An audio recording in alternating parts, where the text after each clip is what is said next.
Selamat malam jemaat yang diberkati Tuhan, jemaat yang setia di dalam ibadah keluarga. Pada malam hari ini kita akan membaca dan merenungkan firman Tuhan yang terambil dari kitab Hosea pasal 3 ayat 1 sampai ayatnya yang ke-5.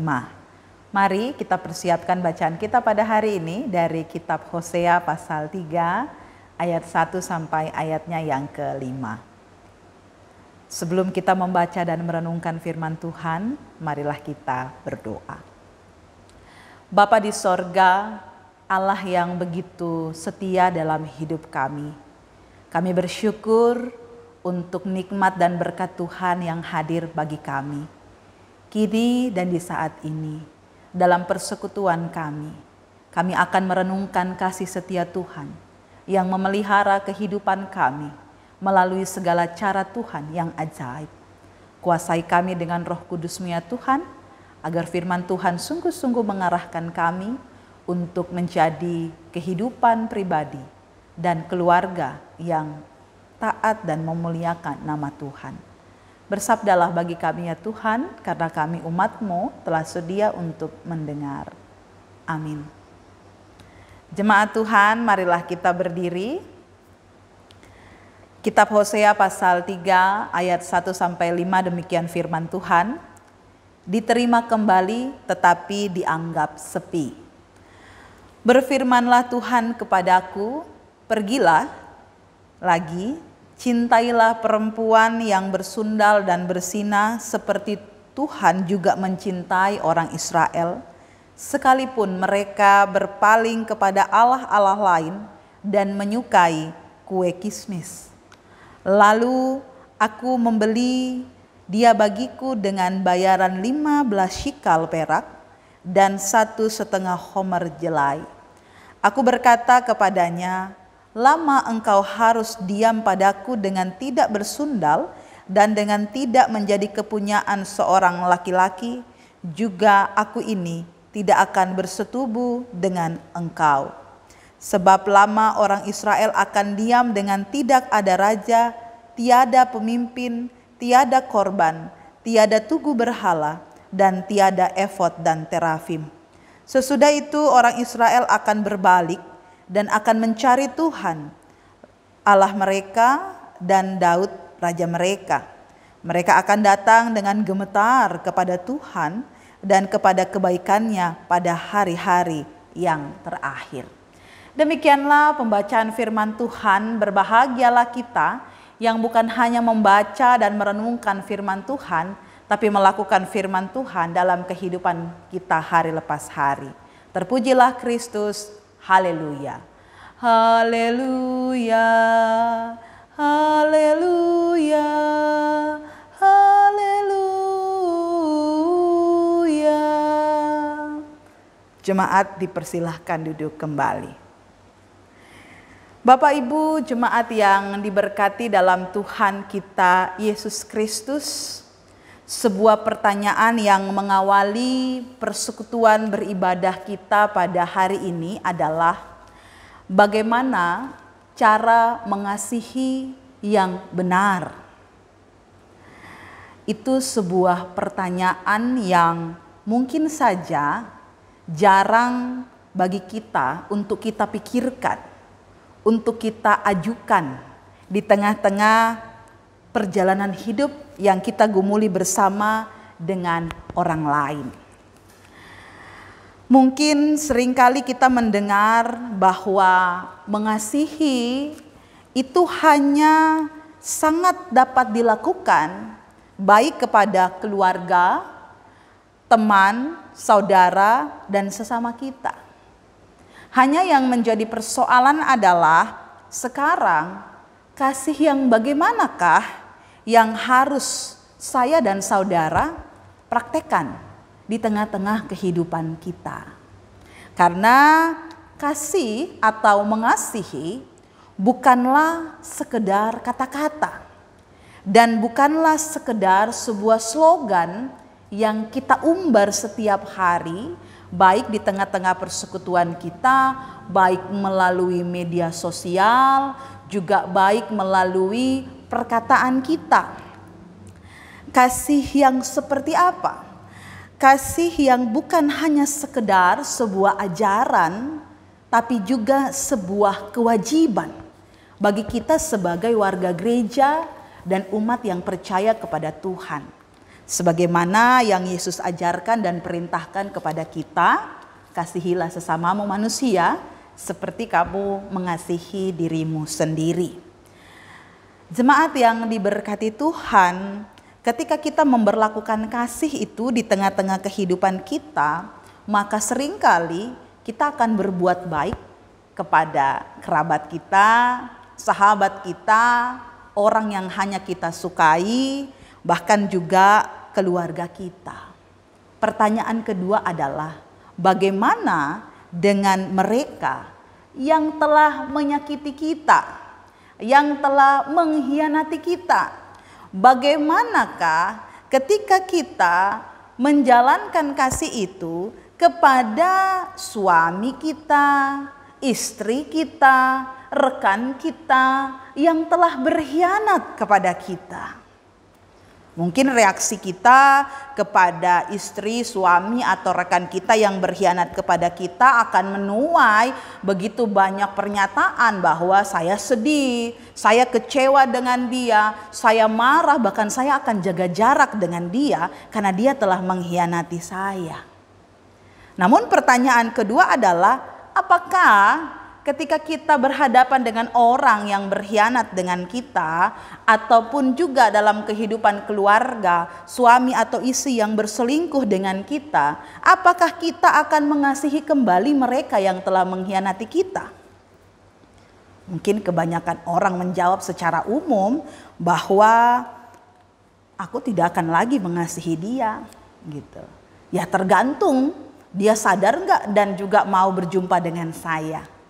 Atau ada juga yang menjawab bahwa aku akan tetap mengasihi dia walaupun ia mengkhianati saya. Bapak Ibu jemaat yang diberkati Tuhan, pembacaan Alkitab pada hari ini memperlihatkan tentang eksistensi kasih Allah yang besar kepada bangsa Israel. Firman Tuhan pada hari ini masih berkaitan dengan firman Tuhan pada hari Minggu, di mana kita tahu bersama Allah memerintahkan Nabi Hosea untuk menikahi Gomer. Namun ketika perkawinan itu terjadi, setelah mereka menikah, maka Gomer masih saja tetap tidak setia kepada Hosea. Ia terus melakukan zina. Bahkan kalau kita baca dalam pasal 2, kita melihat bahwa bagaimana Gomer dia masih mencari laki-laki lain untuk melakukan perselingkuhan atau persinahan tanpa menghormati Hosea sebagai suaminya. Nah, oleh karena itu, melihat ketidaksetiaan Gomer yang menggambarkan Israel itu sendiri, maka Allah memerintahkan Hosea. Dalam ayatnya yang pertama dikatakan, pergilah lagi, cintailah perempuan yang bersundal dan bersinah. Bapak Ibu, Hosea diperintahkan Tuhan untuk kembali mencari Gomer, untuk diminta mengasihi istrinya yang jelas-jelas sudah mengkhianati dia, yang jelas-jelas sudah menyelingkuhi dia. Dengan apa? Dengan kasih atau cinta yang tulus. Kata cintailah ini merupakan atau menunjukkan sebuah ekspresi kasih yang tulus, perasaan yang disertai dengan komitmen yang teguh, bahwa Allah memerintahkan Hosea mengasihi Gomer bukan hanya dengan sekedar kata-kata, tetapi dengan tindakan nyata, bahwa Hosea harus merangkul Gomer, harus mencari Gomer, memeluk Gomer dengan tindakan yang nyata. Apa tindakan dari Hosea? Yang pertama kita lihat dalam ayatnya yang kedua. Hosea menembus Gomer dengan cara membelinya seharga 15 syikar dan 1,5 homer jelai. Jelai itu adalah makanan rakyat jelata atau juga makanan hewan, ya. Dengan seharga juga 15 shikal, dan 1,5 jelai itu seharga membeli atau menebus seorang budak pada masa itu. Pantaskah Gomer mendapatkan kasih yang tulus itu, saudara-saudara? Jelas tidak layak Gomer mendapatkan itu.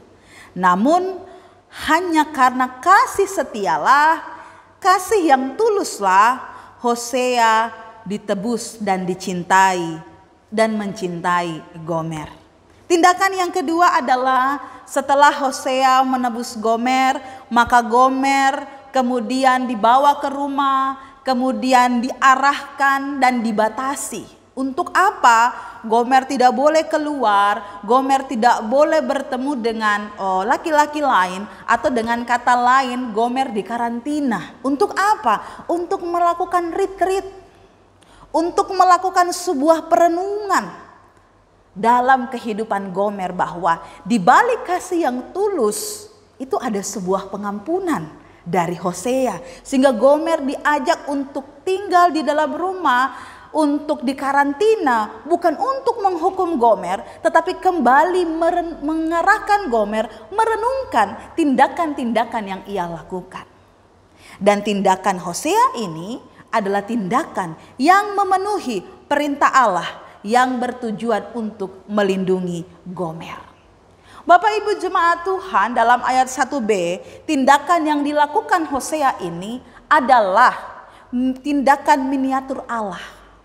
Tindakan miniatur dari kasih setia Allah kepada bangsa Israel.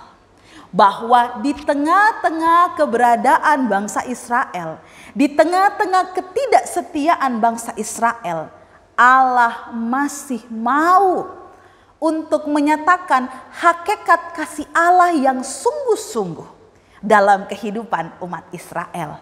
Dan Israel diajak untuk merenungkan kehidupan mereka, pelanggaran mereka, pengkhianatan mereka, dosa mereka, agar mereka hidup setia dan taat kepada Allah yang setia kepada mereka.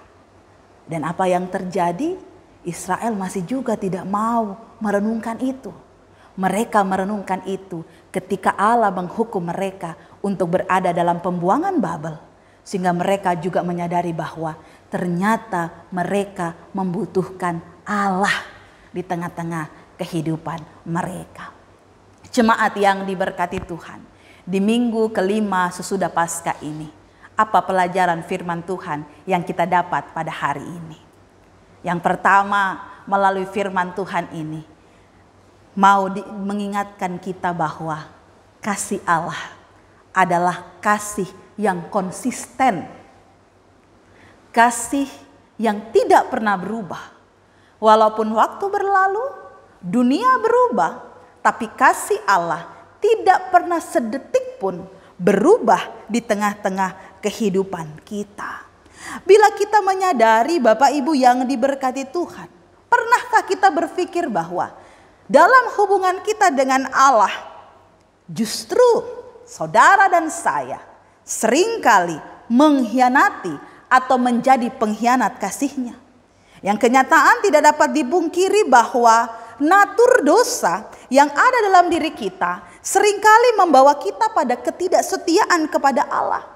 Kita jatuh di dalam dosa, dan kasih Allah itu seringkali tidak kita renungkan, tapi mengalihkan kita kepada hal-hal yang lain.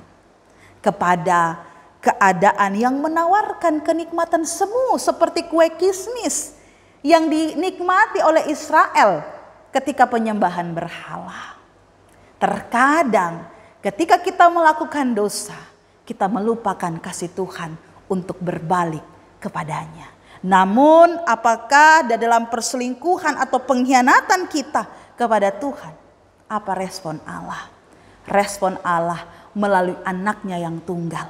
Kalau Hosea menebus Gomer dengan 1,5 shikal, dengan 15 shikal dan 1,5 homer jelai dengan harga yang sangat murah, saudara dan saya, ketika kita melakukan kesalahan dan pelanggaran, kita ditebus dengan harga yang sangat mahal, yaitu melalui kematian Yesus Kristus, melalui darahnya Yesus Kristus yang sangat mahal, agar hidup saudara dan saya dipenuhi dengan kasih Tuhan.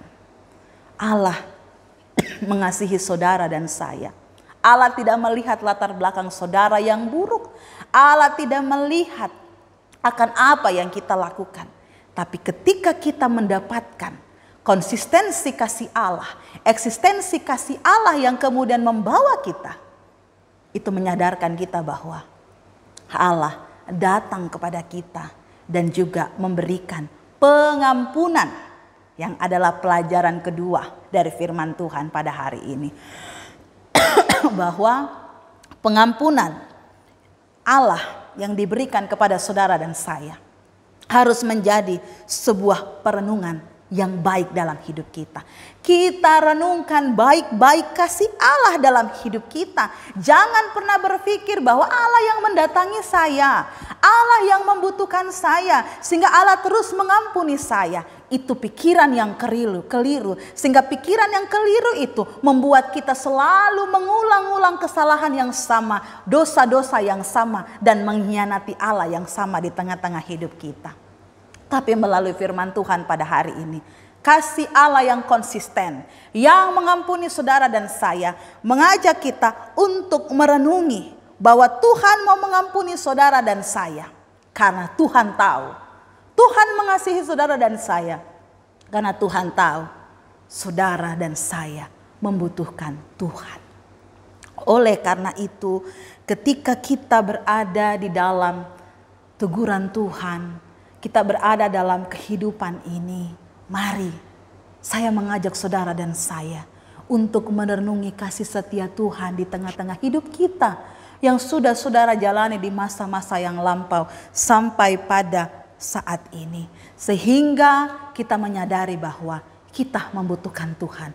Allah menawarkan pengampunan dan kasih setia Tuhan dalam hidup kita. Maka datanglah kepada Tuhan. Hiduplah dalam kesadaran bahwa ketika kita sudah diampuni, maka kita harus berubah. Kita harus merenungkan kesalahan kita. Dan dalam perenungan itu membuat kita berkomitmen untuk tidak lagi mengulang kesalahan yang sama. Tetapi dalam perenungan itu membuat kita membaharui kehidupan kita. Karena kasih Tuhan bukan sekali-kali datang dalam hidup kita. Tapi kasih Tuhan setiap hari dan sepanjang masa itu datang untuk mengampuni saudara dan saya. Oleh karena itu, mari jangan kita mengeraskan hati, tapi mari kita membuka hati kita untuk kasih Allah dan merasakan kasih Allah itu dalam hidup kita, sehingga ketika kita mengalami pengkhianatan, kita pun juga dapat mengampuni sesama kita karena Tuhan telah mengampuni saudara dan saya. Terpujilah Kristus. Amin.